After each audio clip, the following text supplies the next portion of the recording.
अब चतानी सरे आम ले लो।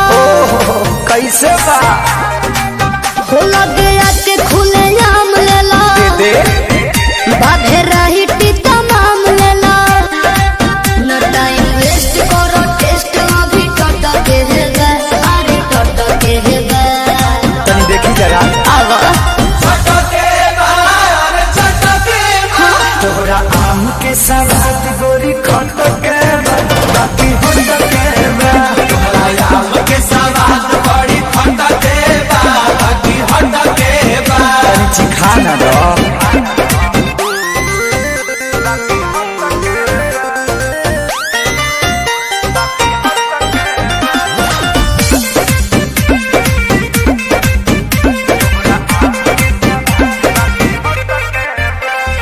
खेत खाना दानी बा बाप के बागानी बा।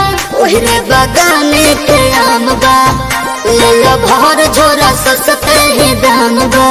बात राइट बा, एक बाइट में लोग के पता तो चलिए जाए।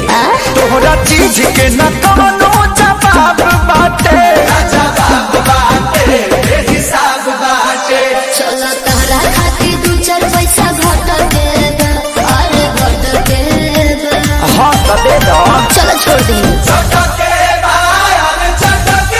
अरे तोरा आम के सवाद गोरी खट के बा, बाकी होट के बा। अच्छा आम के सवाद बड़ी खट के बा, बाकी होट के बा। कौन छुछू लागत रे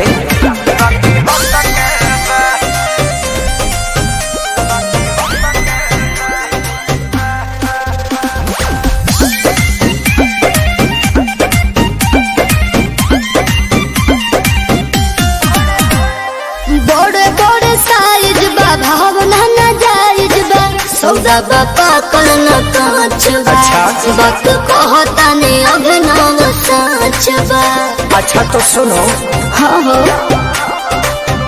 तोहरा लड़ा के तगड़ा सवाद बाटे, धन्यवाद बाटे, जिंदाबाद बाटे।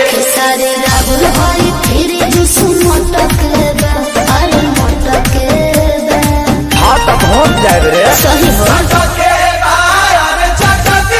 हाँ तोरा आम के सवाद गोरी खट के बा, बाकी होट के बा।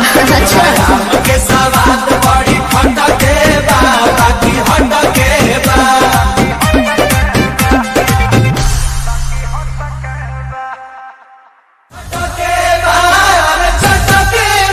तोहरा आम के सवाद गोरी खट